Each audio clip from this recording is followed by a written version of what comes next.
مکہ کی گرم دوپہر تھی، ہزاروں لوگ سفید احرام میں لبیک اللہم لبیک پڑھتے ہوئے خانہ کعبہ کی طرف بڑھ رہے تھے۔ انہی لوگوں میں ایک خاندان بھی تھا۔ اس خاندان کا گاؤں کے کنارے ایک بہت بڑا سا گھر تھا جہاں حاجی رشید اپنی فیملی کے ساتھ رہتے تھے۔ گاؤں میں ان کی بہت عزت تھی، دولت بھی تھی، زمینیں بھی تھیں، مگر اس گھر کے اندر سکون نہیں تھا۔ حاجی رشید صاحب سخت انسان تھے۔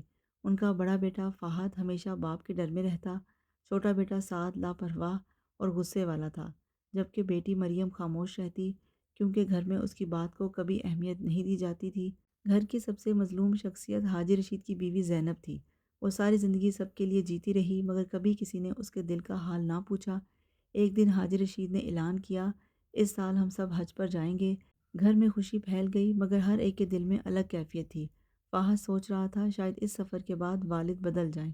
مریم دعا کر رہی تھی کہ اللہ ان کے گھر میں محبت پیدا کر دے، اور زینب صرف خاموش تھی کیونکہ وہ جانتی تھی کہ صرف مکہ چلے جانے سے دل نہیں بدلتے۔ حج کا سفر شروع ہوا۔ مکہ پہنچتے ہی ہر طرف لبیک اللہم لبیک کی صدائیں تھیں۔ لوگ رو رہے تھے، دعائیں مانگ رہے تھے، اپنے گناہوں کی معافی مانگ رہے تھے، مگر حاجی رشید اب بھی ہر بات پر غصہ کرتے۔ جلدی چلو، سامان سنبھالو، تم لوگوں کو کچھ سمجھ نہیں آتی۔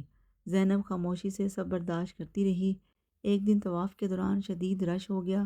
اسی دھکم پیل میں مریم اپنی فیملی سے بچھڑ گئی۔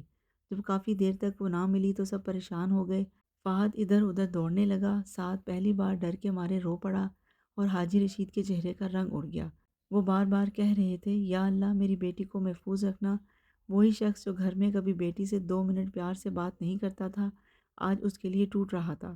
کئی گھنٹے گزر گئے، آخر ایک عرب خاتون مریم کو ساتھ لے کر آئیں۔ مریم کی طبیعت خراب ہو گئی تھی اور وہ بے ہوش ہو گئی تھی۔ حاجی رشید نے بیٹی کو گلے لگا لیا، شاید زندگی میں پہلی بار۔ مریم روتے ہوئے بولی، ابو میں بہت ڈر گئی تھی۔ یہ سن کر حاجی رشید کے اندر کچھ ہل گیا۔ اسی رات مینا میں ایک واقعہ ہوا جس نے سب کچھ بدل دیا۔ قریب ہی ایک بوڑھا پاکستانی مزدور بیٹھا تھا۔ اس کے کپڑے سادہ تھے، چہرہ دھوپ سے جلا ہوا تھا، مگر آنکھوں میں عجیب سکون تھا۔ حاجی رشید نے اس سے پوچھا، بابا آپ اکیلے حج پر آئے ہیں؟ بوڑھا مسکرایا، ہاں بیٹا، پوری زندگی مزدوری کی، لوگوں کے گھر بنائے، اپنے بچے پالے، ماں کی خدمت کی، بس ایک دعا تھی کہ مرنے سے پہلے اللہ کا گھر دیکھ لوں۔ پھر اس نے حاجی رشید کی طرف دیکھا اور بولا، جانتے ہو حج صرف سفید کپڑے پہننے کا نام نہیں، حج یہ سکھاتا ہے کہ سب انسان برابر ہیں، نہ دولت بڑی ہے نہ غرور، اصل حاجی وہ ہے جس کے دل میں دوسروں کے لیے رحم آ جائے۔ یہ الفاظ حاجی رشید کے دل میں اتر گئے۔ انہیں یاد آنے لگا کیسے انہوں نے اپنے چھوٹے بھائی سے جائیداد کے لیے تعلق توڑا، کیسے بیوی کی عزت نہ کی، کیسے بیٹی کو ہمیشہ بوجھ سمجھا، کیسے غریب رشتہ داروں کو حقیر جانا۔ اس رات حاجی رشید خانہ کعبہ کے سامنے بیٹھ کر بہت روئے۔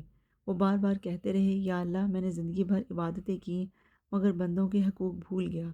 واپسی کے بعد لوگوں نے دیکھا کہ حاجی رشید واقعی بدل گئے تھے۔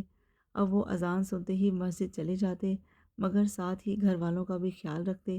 انہوں نے اپنے چھوٹے بھائی سے معافی مانگی، بیٹی مریم کو تعلیم جاری رکھنے دی، بیوی زینب سے پہلی بار کہا، میں نے تمہیں کبھی سمجھا ہی نہیں، مجھے معاف کر دو۔ زینب کی آنکھوں سے آنسو بہنے لگے۔ سعد نے بھی اپنا رویہ بدل لیا۔ فہد کے دل سے برسوں کا خوف نکلنے لگا اور اس گھر میں پہلی بار سکون محسوس ہونے لگا۔